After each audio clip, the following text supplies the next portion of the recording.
Chapter 1. The architect of fate. Victor Blackwell stood at the edge of his penthouse balcony 38 floors above Boston's financial district. At 45, he built Blackwell Security Solutions from nothing into a billion-dollar empire specializing in high-risk security contracts for corporations and governments. The city lights reflected in his steel-gray eyes as he sipped 12-year-old scotch, contemplating the empire he deconstructed through sheer force of will. His phone vibrated. The Saudi contract was finally ready. $15 million cash for providing specialized security for a royal family member's international tour. The Saudis insisted on cash, Victor insisted on results. That's why they came to him when no one else could deliver. Are you coming to bed? Natalie's voice floated from behind him. Victor did not turn immediately. His wife of 7 years stood in the doorway, her auburn hair falling loosely around her shoulders. At 32, Natalie Reed Blackwell had the kind of beauty that turned heads in every room, which was precisely why he noticed her working as a hospitality coordinator at a security convention in Denver. The Saudi contract came through, he said, finally turning to face her. $15 million cash drop tomorrow. Natalie's eyes widened momentarily before her expression settled into practiced nonchalance. That's amazing, Victor. He watched her reaction carefully. 3 years ago, he would have missed the calculation behind her eyes. Now, he did not miss anything. We re-celebrating tomorrow night. We read the black dress I bought you in Milan. It was not a request. Of course, she smiled, but it did not reach her eyes. Later that night, as Natalie slept beside him, Victor reviewed the security footage from their home on his tablet. He watched as Natalie made a call from the guest bathroom earlier that day, speaking in hushed tones. Technology had its benefits, especially when you own a security company. The directional microphones he installed 6 months ago picked up every word. He's closing the Saudi deal tomorrow. She whispered into her phone. $15 million cash. Yes, I know what to do. No, he does not suspect anything. Victor closed the tablet, his face expressionless. Betrayal was not new to him. His mother had abandoned him and his father when he was 8. His father turned to the bottle afterward. His first business partner tried to sell their security algorithms to competitors. Victor had systematically dismantled the man's life in response. Business, reputation, marriage. The lesson was clear. Betrayal had consequences.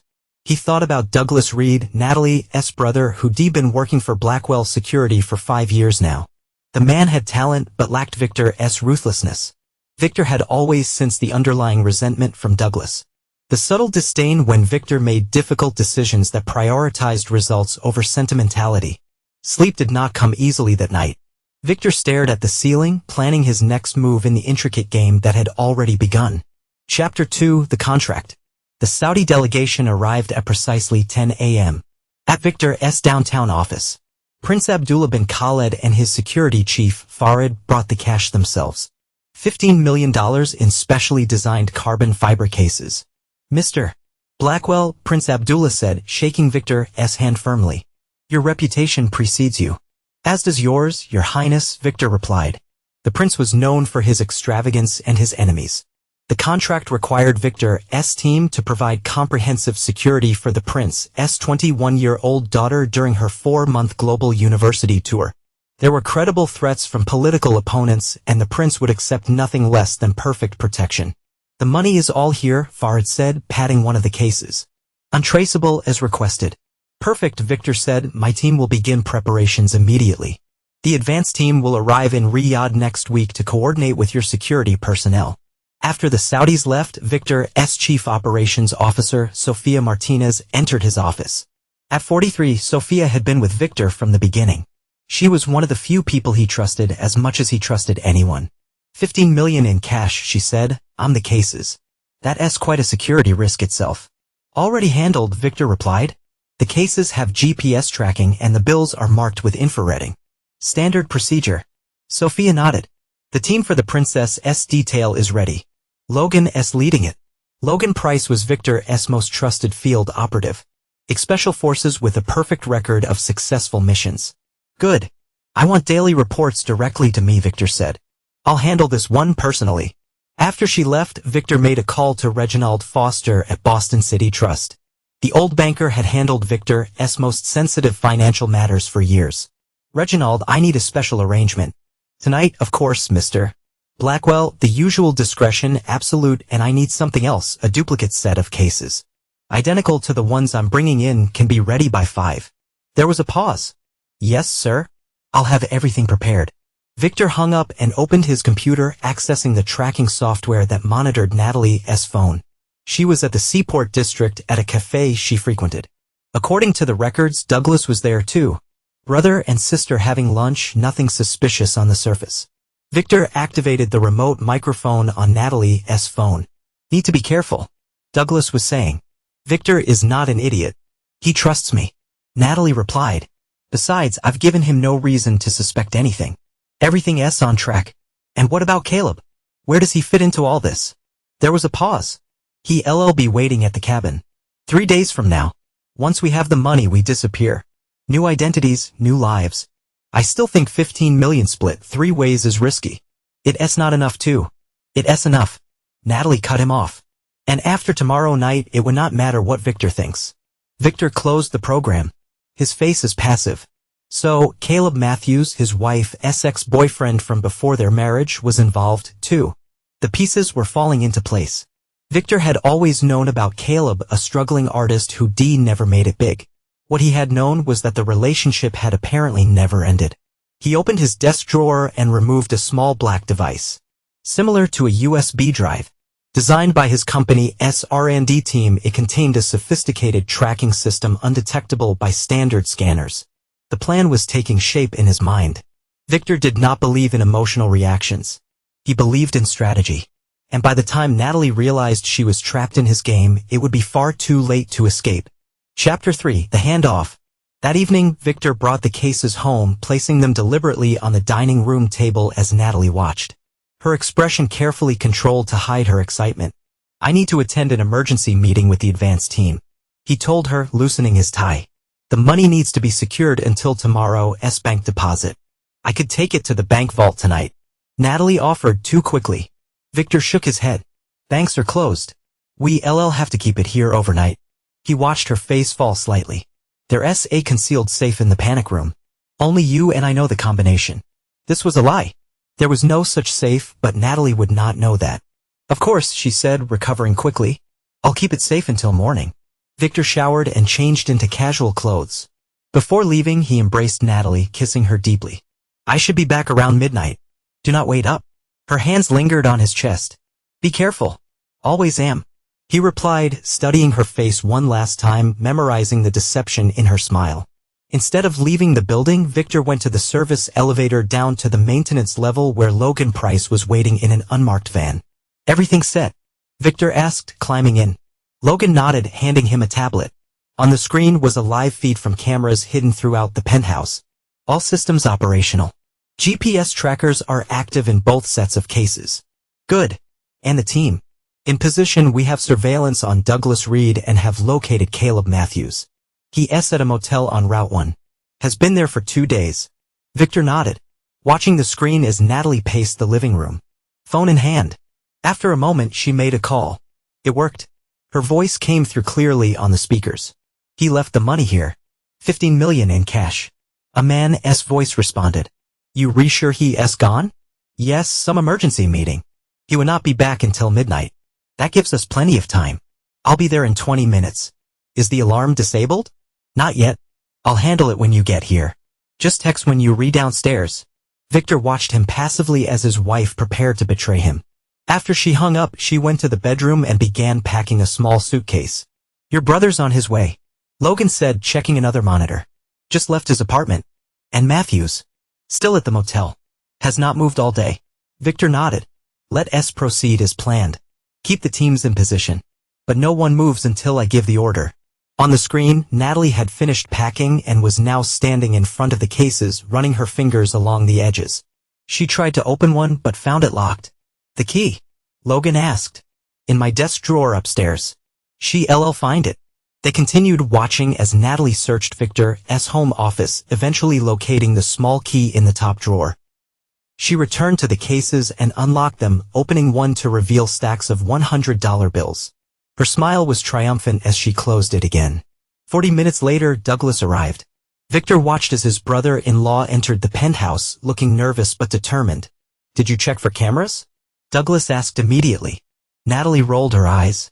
Victor does not spy on me. He trusts me. Douglas looked unconvinced, but did not argue. We need to move quickly. The car is waiting downstairs. Together, they carried the cases to the elevator. Victor switched to the building's security feed, tracking their progress down to the parking garage where Douglas's BMW was waiting. Should we stop them now? Logan asked. Victor shook his head. No, let them think they've won. The real game is just beginning. As the BMW pulled out of the garage, Victor activated the tracking program on his tablet. 2 blinking dots showed the cases moving through the city. Follow at a distance, he instructed. I want to know where they're going. The BMW headed north out of the city, eventually turning onto the highway toward New Hampshire. Victor had suspected they might head for the Reed family cabin in the White Mountains, remote, difficult to access, and perfect for hiding. After 3 hours of driving, the signal stopped moving in a heavily wooded area near Conway, New Hampshire. They've arrived, Logan confirmed. Satellite imagery shows a cabin about half a mile from the main road. Victor nodded. Is Matthews there? Logan checked another tracker. Yes, arrived earlier today. All 3 targets are now at the location. Excellent. Victor's expression remained cold. Now we wait. Inside the cabin, Natalie, Douglas, and Caleb were about to discover the first part of Victor's trap. The cases they had stolen contained not $15 million but $1 million in real cash on top, covering stacks of counterfeit bills underneath, along with something else they would not find until it was too late. Chapter 4: The Deception. The morning after the theft, Victor returned to the penthouse, fainting shock and distress when he found the money and his wife missing. He called the police, reporting both as stolen. Detective Olivia Ryder arrived an hour later, mid-50s, with sharp eyes that had seen every kind of deception over her 27-year career. Mr. Blackwell, she said after the initial statements had been taken, you retelling me your wife disappeared with $15 million in cash that you were keeping overnight. That is correct. Victor replied, his voice appropriately strained. And why exactly was this much cash in your home? International client, preferred cash transaction. It was meant to be deposited this morning. Detective Ryder studied him carefully. You did not think a bank vault would be more appropriate? The transfer was completed after banking hours. My wife offered to watch it overnight while I attended an emergency business meeting. Ryder made notes. And you found this note. She held up the paper in an evidence bag. The note read, I and my lover needed it more than you to start a new life. Yes, on the dining room table, Victor confirmed. You've been married how long? 7 years. Any problems in the marriage recently? Arguments? Suspicions? Victor hesitated, as if reluctant to share. We've been distant lately. We repressures. But nothing that would suggest this. Detective Ryder nodded thoughtfully. We need access to your security system, phone records, bank statements. Of course, Victor agreed readily. Anything to help find my wife and the stolen money. After the police left, Sophia arrived at the penthouse. The police bought it, she asked. Victor nodded. For now, they investigate Natalie, which will lead them to Douglas and eventually Caleb. And the real money. Safe. Reginald handled the deposit this morning. While the police began their investigation, Victor monitored the GPS signals from the stolen cases. The 3 betrayers remained at the cabin, likely counting their stolen fortune and planning their escape. Meanwhile, at the cabin in New Hampshire, Natalie, Douglas, and Caleb celebrated what they believed was a perfect heist. $15 million. Caleb said, running his hands through his disheveled blonde hair. At 36, he never held a steady job, bouncing between art shows and bartending gigs. I still not believe we pulled it off. $5 million each, Douglas calculated, his accountant's mind already dividing the spoils. More than enough to disappear and start over. Natalie sat on the worn couch, a glass of champagne in hand. Victor would not stop looking, you know. He does not forgive betrayal. By the time he figures out where we've gone, we'll be living under new identities in South America. Douglas reassured her. The contacts I made through Blackwell Security can get us what we need. What about the money? Caleb asked. We not exactly walk into a bank with it. I have connections, Douglas explained. People who can launder it, make it clean. It will take time, but we'll get there. What they did not know was that Victor had already anticipated every move. The counterfeit bills would pass initial inspection but would fail any serious banking scrutiny. And hidden in the lining of each case was a sophisticated listening device, transmitting every word back to Victor. Back in Boston, Victor listened to their conversations through secure channels, gathering evidence and planning his response. In his office, he met with Reginald Foster to ensure the real money was properly secured. The $15 million is in the special account, Reginald confirmed. Untraceable as requested, and the other arrangements. Reginald nodded. All in place. The properties have been acquired through shell companies. The documentation is ready when you need it. Good, Victor said. Now we move to phase 2. That evening, he received a call from Detective Wright. Mr. Blackwell, we've identified 2 persons of interest in your wife's disappearance. Her brother, Douglas Reed, and a man named Caleb Matthews. Does either name mean anything to you? Victor feigned surprise at hearing Caleb's name. Douglas works for my company. As for Caleb Matthews, I believe he's an old acquaintance of my wife's. From before our marriage, I see, Wright replied. Both men have disappeared as well. Last known location was heading north out of the city yesterday evening. Do you think they all together? It appears likely. We're retracing their phones and bank records now. After the call, Victor summoned Logan to his office. The police are closing in. It's time to accelerate our timeline. Logan nodded. What's the play? Let's give them something to find. Victor said, pulling up a map on his computer. Here, 5 miles from the cabin. Plant evidence of their presence. But nothing concrete. I want the police on their trail, but always one step behind. And our team. Keep them in position. No one moves until I give the order. As night fell, Victor stood again on his penthouse balcony, contemplating the city below. The betrayal stone. Not because he had loved Natalie. Love was a weakness he had purged from himself long ago. But because he had allowed himself to be vulnerable. It was a mistake he would not repeat. His phone buzzed with a text from Logan. Evidence planted. Police received anonymous tip. Victor smiled coldly. The trap was being set. Piece by piece. By the time Natalie, Douglas, and Caleb realized they were caught in his web, escape would be impossible. Chapter 5, The Discovery. 3 days after the theft, the first signs of trouble appeared at the cabin. Douglas had attempted to verify some of the bills through a contact, only to discover they were sophisticated counterfeits. What the hell is this? He shouted, storming back into the cabin. He threw a stack of bills onto the table where Natalie and Caleb were eating breakfast. They refake. Victor gave you counterfeit money. Natalie's face drained of color. That's impossible. I saw the Saudis deliver it myself. Well, your contact was wrong. Douglas snapped. Because these would not pass any serious inspection. Caleb grabbed a stack and examined it. How much is real? The top layer in each case. About $1 million total. The rest is worthless. Natalie stood up, panic rising. He knew. Somehow he knew what we were planning. We need to leave. Caleb said urgently. If Victor figured out our plan, he might know where we are. As if on cue, Douglas's phone buzzed with a news alert. He opened it to find a Boston Globe article. Police search for missing wife of security, mogul, and accomplices in $15 million theft. We read all over the news. He said grimly, showing them the phone. Police are looking for all 3 of us. This was not supposed to happen. Natalie whispered. Victor was supposed to think I was kidnapped. The note clearly did not work. Douglas interrupted. We need to split up. $1 million would not get us all new identities and a fresh start. No, Natalie insisted. We stick to the plan. We just need to be smarter. What they did not realize was that Victor was listening to every word through the hidden devices in the cases. In Boston, Victor sat with Detective Wright in his office, playing the concerned husband. We've located your wife's brother's car near Conway, New Hampshire, Wright informed him. There's a family cabin registered to the Reed family in the area. Victor fainted surprised. Conway, I had no idea the Reeds had property there. We're reorganizing a tactical team now. Given the amount of money involved, we're reapproaching this with caution. Of course, Victor nodded solemnly. When do you move in? Tomorrow morning. I'll keep you informed. After Wright left, Victor contacted Logan. Police are moving tomorrow morning. We need to act tonight. The team is ready. Logan confirmed. What about the local authorities? An anonymous tip about armed drug dealers at a neighboring property should keep them occupied for a few crucial hours. As darkness fell over the White Mountains, Victor's private team moved into position around the cabin. Dressed in tactical gear with night vision equipment, they were indistinguishable from a police tactical unit, which was precisely the point. Inside the cabin, tension had reached a breaking point. We should separate the real money, Douglas argued. Each take a share and go our own ways. And go where?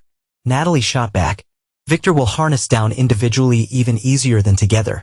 Caleb, who had been staring out the window, suddenly stiffened. There's someone in the woods. The other two froze, peering into the darkness. I do not see anything, Douglas said after a moment. I saw a light. Just for a second. They killed the lights in the cabin and waited in tense silence. Minutes later, they heard it. The unmistakable sound of vehicles approaching, tires crunching on the gravel road. Police, Douglas hissed. We need to run.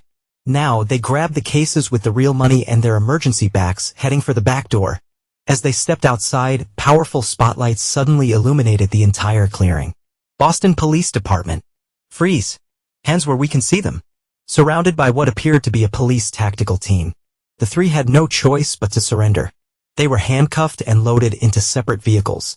What they did not realize was that these were not police officers.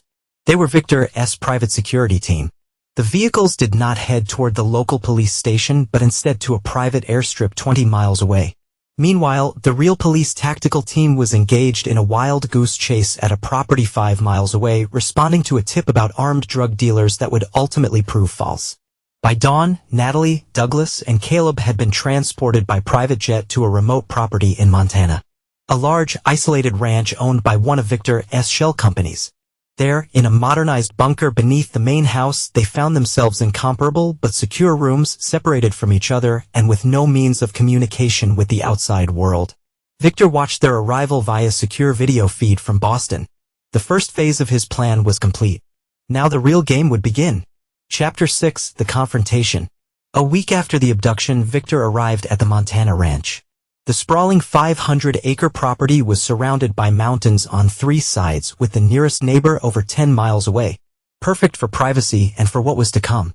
He was greeted by Logan and Sophia, who had arrived the previous day to prepare for his visit. Our guests are getting restless, Logan reported as they walked through the main house. Especially the brother, he's demanding to speak with you. I'm sure he is, Victor replied coolly. Are they still separated? Sophia nodded. As instructed, they have not had contact with each other since arrival. Good, isolation makes people more pliable. Let's start with Douglas. In a comfortable but secure room in the bunker below, Douglas read past nervously. When the door opened and Victor walked in, he lunged forward, only to be restrained by Logan. You son of a bitch, Douglas snarled. This is kidnapping. Victor took a seat at the small table, entirely unfazed. Technically, it's citizen's arrest. You stole $15 million from me. Counterfeit money. You set us up. Did I? Victor raised an eyebrow. Or did you simply fail to verify what you were stealing before you committed to crime? Douglas struggled against Logan's grip. Where's my sister? Where's Caleb? Safe. For now, Victor leaned forward. You're in an interesting position, Douglas. Of the three of you, you had the most to lose. Career. Reputation. Freedom. Yet you risked it all. Want? Douglas glared but said nothing. Was it jealousy? Resentment? Victor continued. You worked for me for 5 years. Watching me build an empire while you remained. What? Middle management. You have no idea what it's like. Douglas finally spat. Working for you. Watching my sister trapped in a loveless marriage with a sociopath. Victor smiled coldly. And yet here we are. You're the ones who committed theft and fraud. I'm simply recovering what's mine. What do you want? If it's the money, take it. Just let us go. The money. Victor laughed softly. This was never about the money. Douglas. It's about consequences. He stood and walked to the door. You'll understand soon enough. In the meantime, think about what your freedom is worth to you. Next, Victor visited Caleb Matthews. Unlike Douglas, Caleb sat quietly. His artist hands folded on the table. Mr. Matthews, Victor greeted him. We finally meet. You're exactly as Natalie described you. Caleb replied. Calculating? Cool. And yet you chose to steal from me. Not very calculating on your part. Caleb shrugged. Love makes people do foolish things. Love? Victor repeated, his tone mocking. Is that what you call it? Seducing another man's wife for his money. Natalie was mine before she was yours. Caleb countered. She never stopped loving me. And yet she married me. For your money. Your status. Never for you. Victor nodded thoughtfully. Perhaps. But that does not explain why she maintained a charade for 7 years. She could have left at any time. She was afraid of you. Caleb said. Of what you do if she tried to leave. A convenient excuse for a woman planning theft on a massive scale. Victor replied. Tell me, when did you reconnect with my wife? Caleb hesitated. then sighed. 2 years ago, at an art exhibition in New York, she was there alone, and you immediately began plotting to steal from me. No, that came later, when she told me how unhappy she was, how controlling you were. Victor leaned back, studying the man who had been sleeping with his wife. Mr. Matthews, I'm going to give you a choice. The same one I gave Douglas. You can help me understand exactly what happened. Every detail, every plan. Where you can face the consequences alone. What consequences? You CA not keep us here forever. CA not I? Victor smiled. Who knows you here?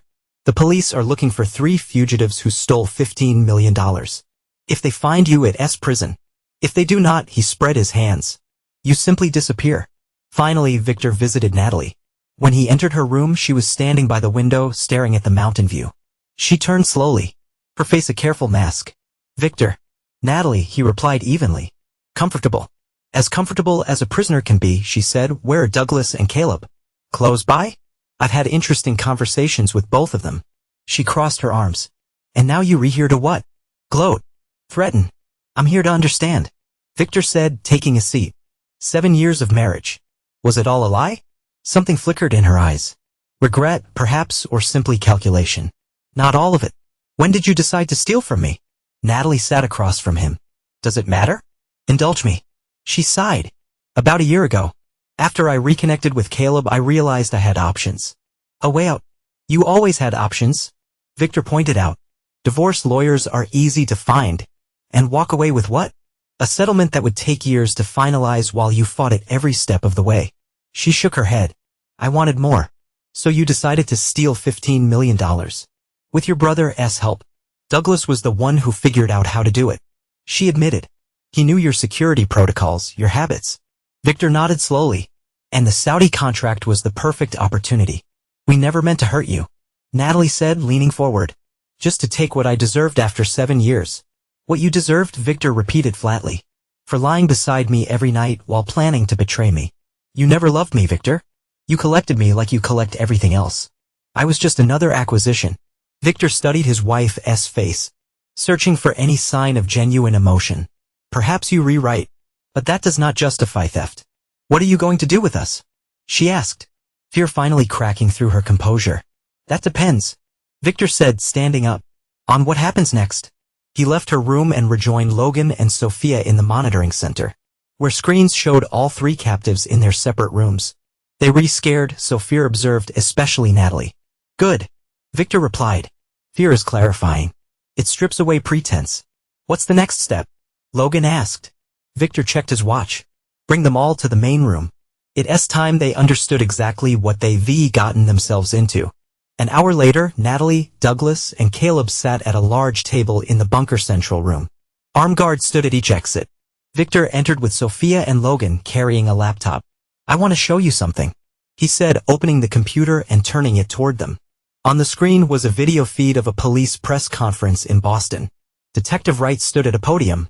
We are continuing the search for Natalie Blackwell, Douglas Reed, and Caleb Matthews in connection with the theft of $15 million.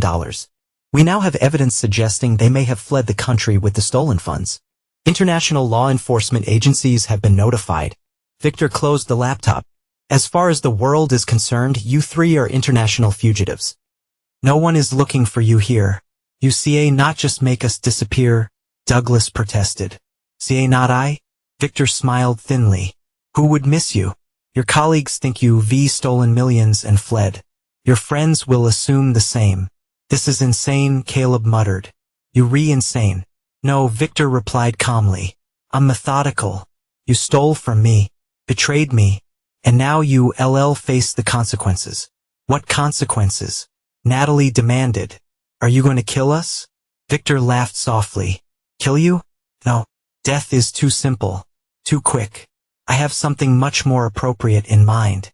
He placed 3 folders on the table, sliding one to each of them. Inside each folder is a new identity, complete with documentation, background, employment history, everything you need to start a new life. They stared at him in confusion. New identities? Douglas asked suspiciously. Why would you give us that? Because you going to work for me, Victor explained. Each of you in different capacities and different locations. Natalie, you LLB managing a charitable foundation I've established in Seattle. Douglas, you LLB working as a financial consultant for one of my subsidiaries in Dallas. And Caleb, you LLB the artistic director for a gallery I own in Chicago. You expect us to just work for you? After all this, Natalie said incredulously, I expect you to earn back what you tried to steal. Victor corrected her. Every dollar plus interest. And if we refuse, Caleb challenged. Victor's expression hardened. Then I turn over evidence of your crimes to the authorities. You go to prison for a very long time. Your choice. This is slavery, Douglas protested. This is justice, Victor countered. You want new lives? Now you have them. Just not the ones you plant. He stood up. You have 24 hours to decide. Choose wisely. As he left the room with Sophia and Logan, Sophia spoke quietly. Do you really think they agree? They have no choice. Victor replied. Prison or servitude. Most people choose the option that offers some measure of freedom, however limited. And you trust them to work for you? After what they did. Victor's smile was cold. Trust? No. But they be closely monitored. Every move, every transaction, every conversation, for the rest of their lives. The trap was complete. Victor had turned their own desire for new identities and fresh starts against them.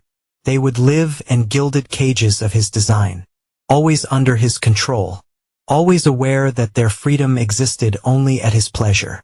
It was not revenge, he told himself. It was justice, calculated, precise, and inescapable, just like everything else in Victor Blackwell's world. Chapter 7. The Sentence. 24 hours later, Victor returned to the bunker's central room, where Natalie, Douglas, and Caleb waited with their decisions. Their faces were drawn with stress and lack of sleep. Well, Victor asked, taking his seat at the head of the table. What have you decided? Natalie spoke first, her voice hollow. We do it. We do not have a choice. A wise decision. Victor nodded. Now let me explain exactly how this will work. He opened his laptop and pulled up 3 separate files.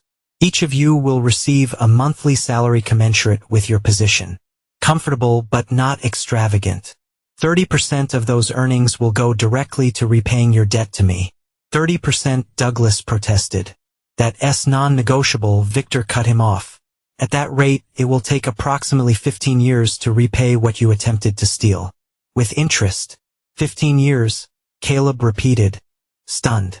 Consider it a lenient sentence compared to what you receive in federal prison, Victor replied coldly.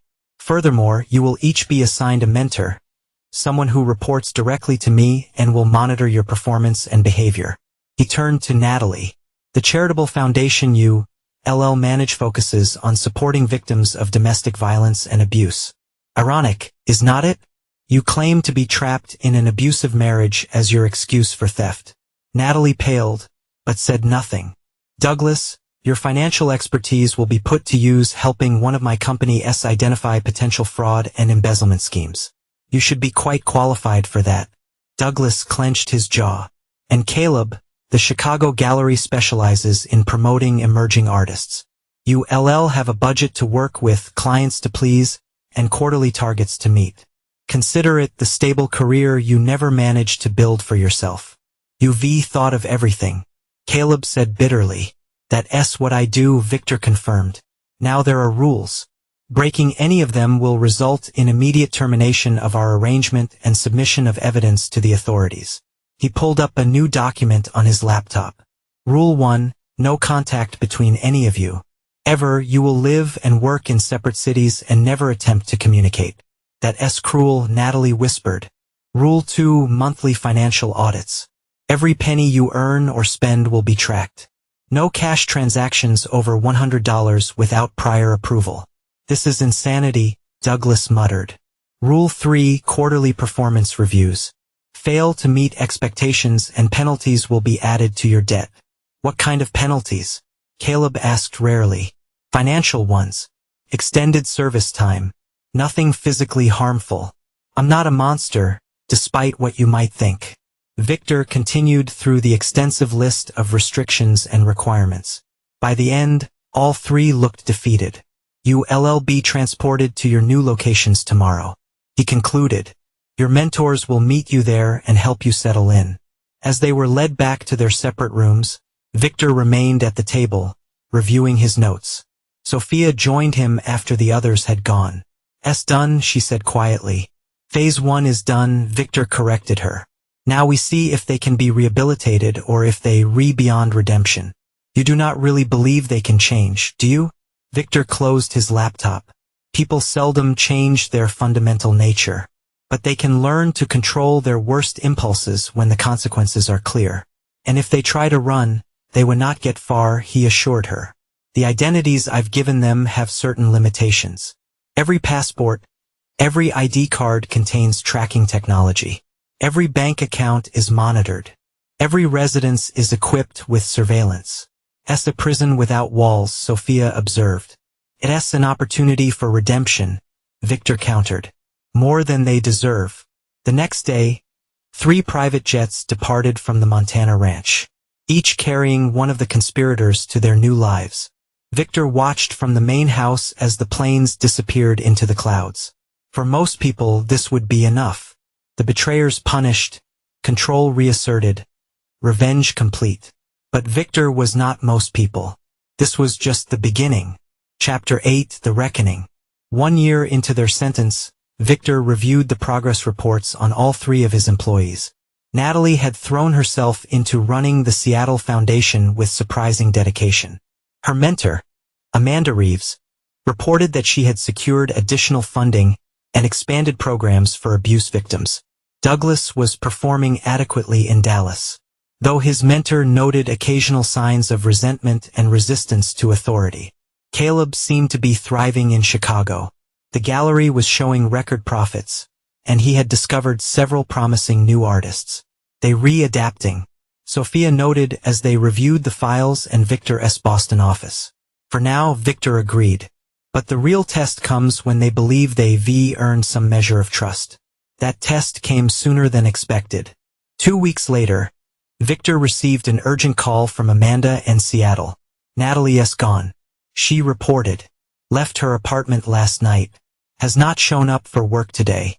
Victor remained calm. Has she left the city? No. Her tracking signal is still active. She's at a hotel downtown, registered under her new name. Interesting. Any unusual financial transactions? She withdrew the maximum allowed cash amount 3 days in a row, just under the reporting threshold. I see, Victor said thoughtfully. Do not approach her yet. Let us see what she does. In Chicago, Caleb's mentor reported similar behavior.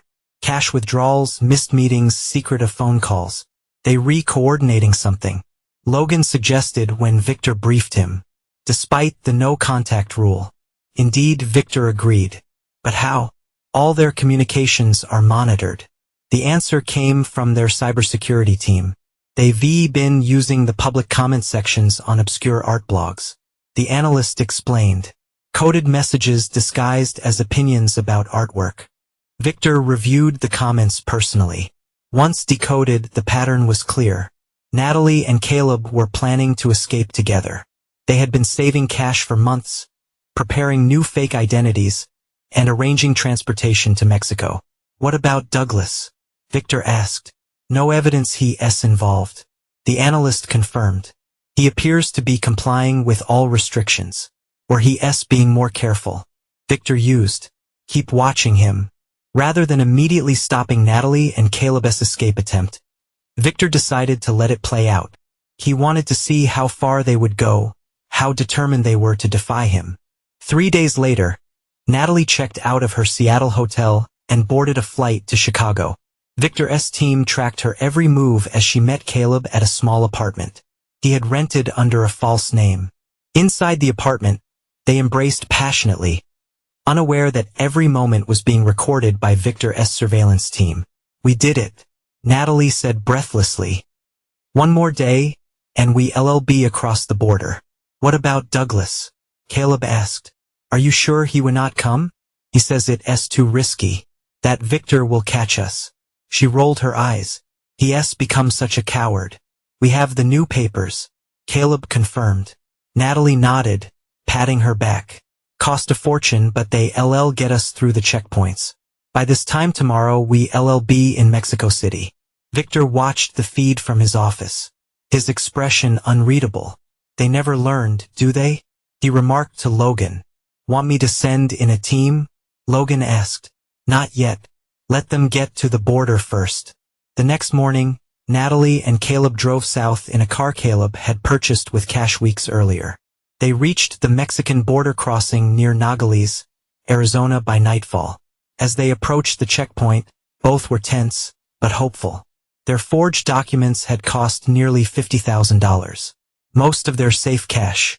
The border guard examined their papers carefully, then smiled. Welcome to Mexico, Mr. and Mrs. Wilson.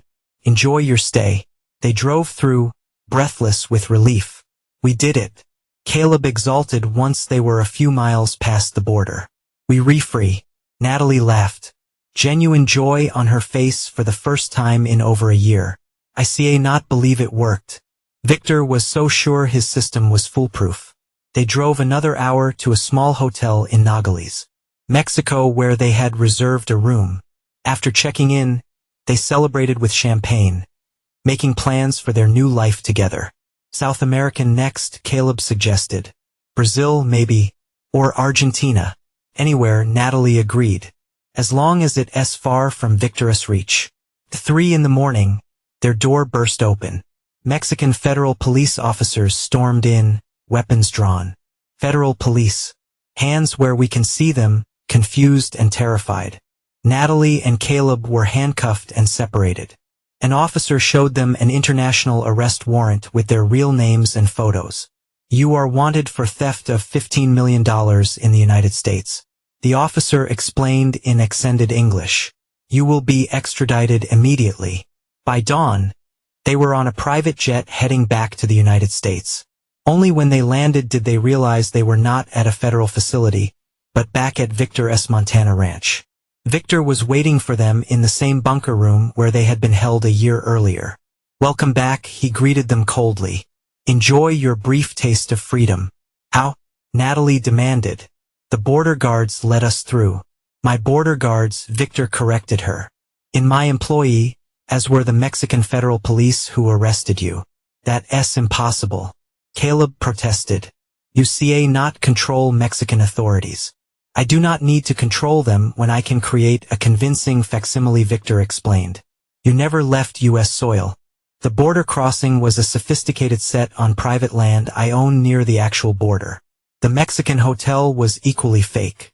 Natalie collapsed into a chair, devastated. You let us think we had escaped. You were toying with us. I was teaching you a lesson, Victor corrected her. When you clearly needed, there is no escape from the consequences of your actions. What happens now? Caleb asked, his voice hollow. Now you face the penalty for violating our agreement. Victor said. As specified in the terms you both signed. Attempted escape adds 5 years to your service obligation. Additionally, you forfeit all accumulated earnings and will be relocated to less comfortable positions.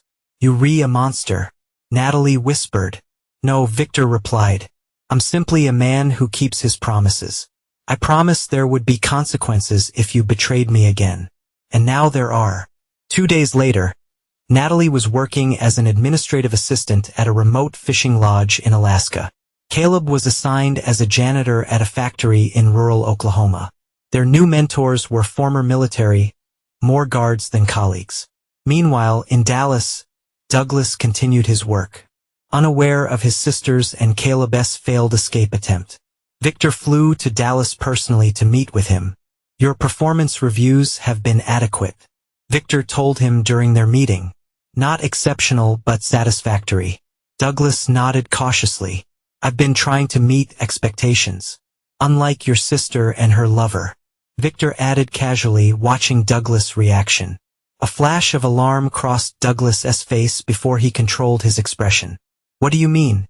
They attempted to escape to Mexico, using funds they'd been secretly accumulating for months, communicating through coded messages online. Victor studied him carefully. Messages you helped create. Douglas' face paled. I do not know what you talking about. Victor placed a folder on the table and opened it to reveal printouts of emails between Douglas and a digital security expert specializing in encryption. You created the coding system they used, Victor stated flatly. More sophisticated than either of them could manage on their own. You helped them plan the escape. Even though you chose not to join them. Douglas slumped in his chair, defeated. What happens now? Victor said, we renegotiate our arrangement. Chapter 9, The Legacy. 5 years after the failed theft, Victor sat in his Boston penthouse, reviewing the quarterly reports on his 3 captives.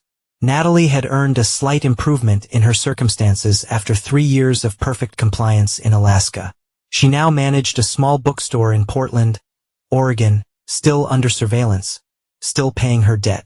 Caleb had been moved from janitorial work to teaching art at a rural high school in Idaho.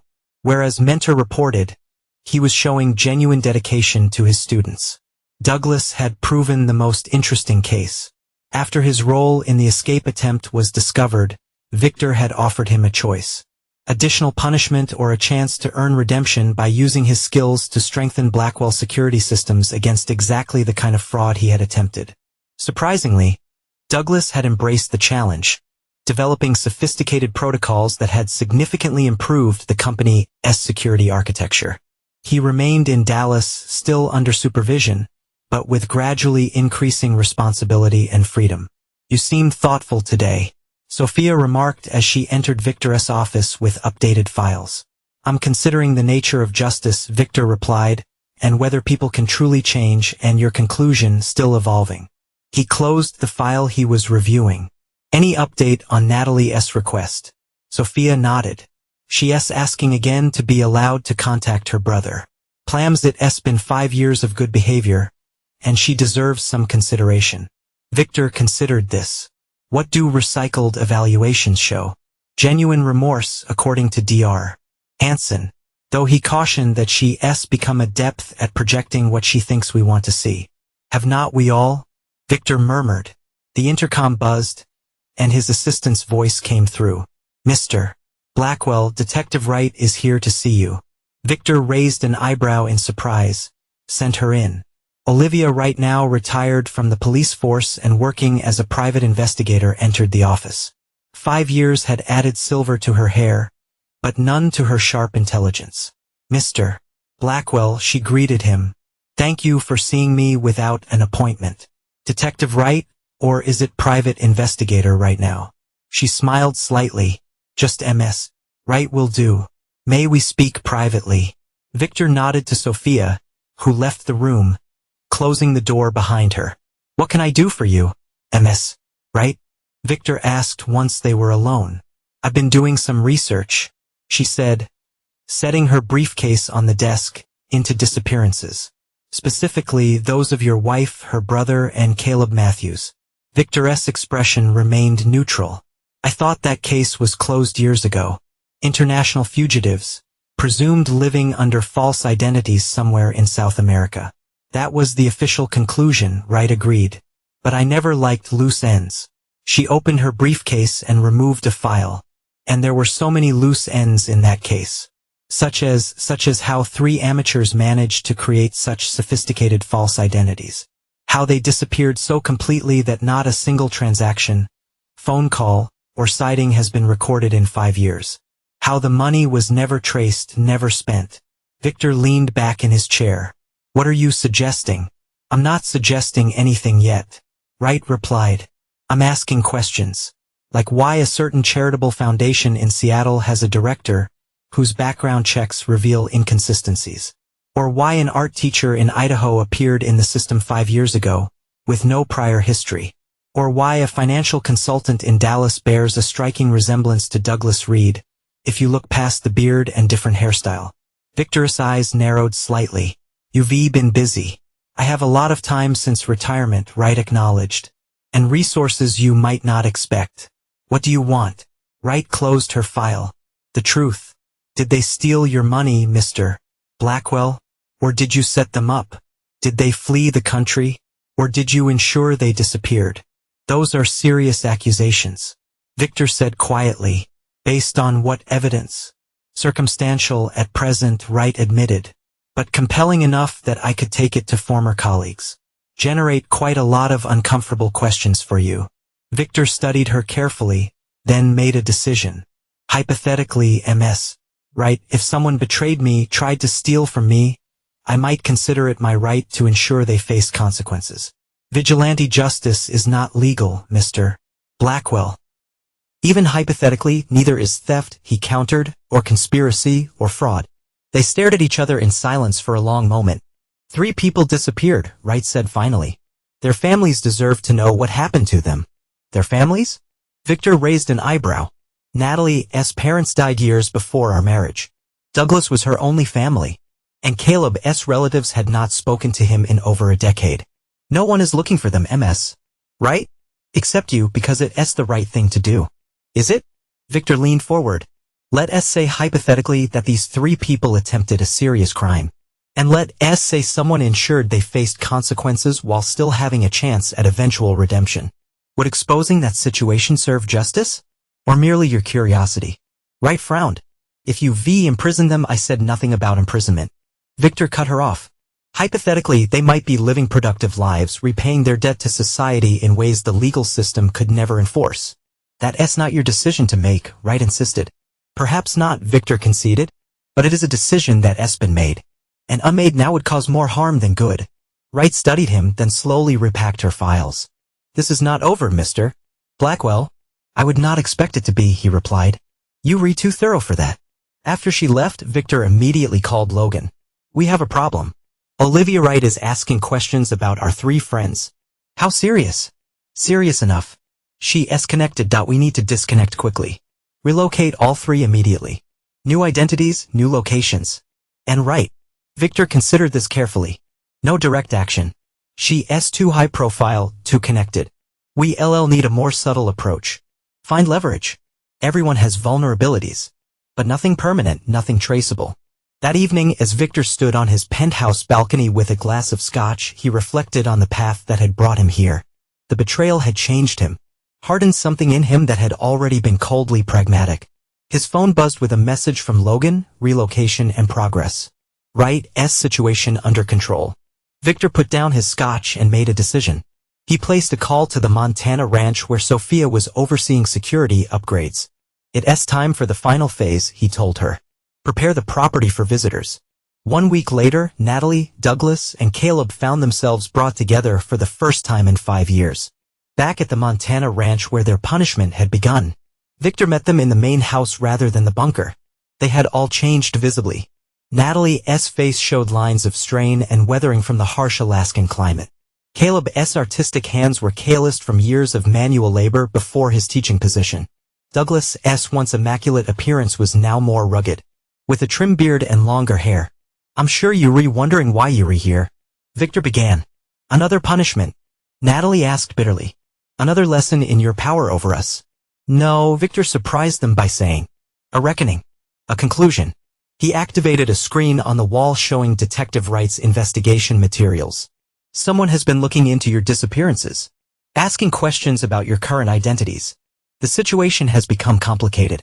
You worried about being exposed. Douglas realized. Your perfect system threatened. Perhaps Victor acknowledged. But it also presents an opportunity to resolve our arrangement. What does that mean?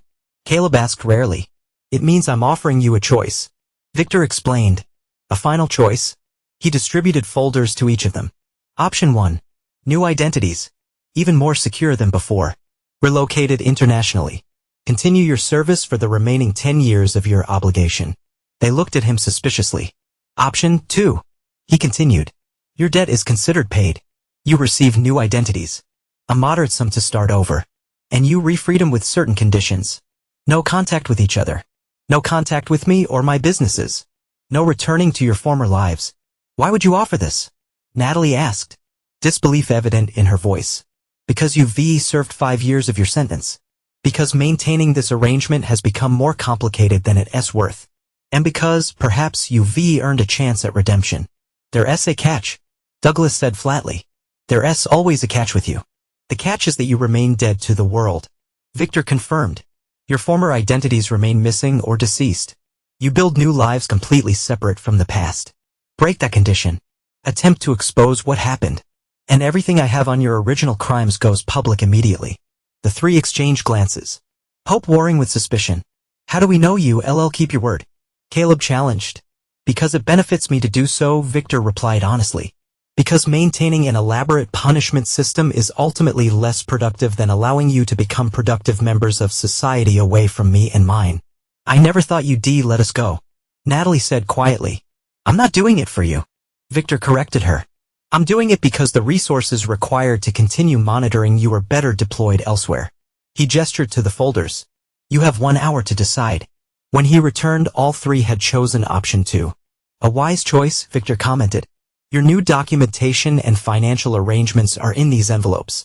You'll be taken to separate international airports and flown to your new destinations. From there, your lives are your own, within the specified restrictions. Just like that, after 5 years of control, you just letting us go? Douglas asked. With monitoring that will continue indefinitely, Victor clarified. Break the terms, contact each other, attempt to reveal what happened, and the consequences will be swift and irreversible. As they prepare to leave, Natalie approached Victor. I have one question. That day when you gave me the money to watch, you knew what we were planning, did not you? The bags I took contained mostly counterfeit money. Yes, Victor confirmed. Along with tracking devices and listening equipment, I knew about your plans for months. Why did you let it happen? Why not stop us before we acted? Victor's expression was cold. Because people reveal their true nature through actions, not intentions. You had to make the choice to betray me before you could face the consequences. And now, why really let us go? Because holding on to vengeance indefinitely diminishes the victor as much as the vanquished, he said after a moment. This way you live with what you did, with what it cost you, with the knowledge that your freedom exists only because I allow it. 3 days later, Victor received confirmation that all three had reached their designated locations. Natalie in New Zealand, Caleb in Portugal, and Douglas in Canada. Each had been provided with modest housing, new identification, and enough money to start small businesses appropriate to their skills. Sophia joined Victor in his office as he reviewed the final reports. It's really over, she asked. This chapter is, Victor agreed. Olivia Wright has been dealt with as well. A prestigious private investigation opportunity in Europe that was too good to pass up. She'll be occupied for at least a year. And if they break the terms, try to find each other. Victor's expression hardened. Then they'll discover the true meaning of consequences.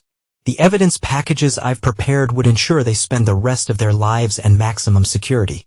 But I do not think they will. They've learned their lesson. And you? What have you learned from all this? Sophia asked quietly. Victor was silent for a long moment. That betrayal is inevitable. That trust is a weakness I see not afford. And that true power isn't in punishment but in the ability to grant mercy or withhold it. That night, as he stood again on his penthouse balcony, Victor reflected on the empty space where Natalie had once stood beside him. He felt no regret, no loss. Only a cold certainty that he had done what was necessary. Justice had been served on his terms. The world continued turning.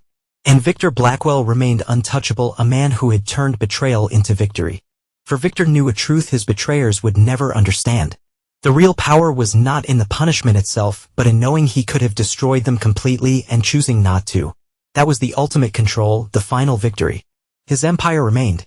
Their lives existed at his pleasure, and they would never forget it. When he had collapsed laughing after finding Natalie's note, it was not just because the bag she took contained mostly counterfeit money.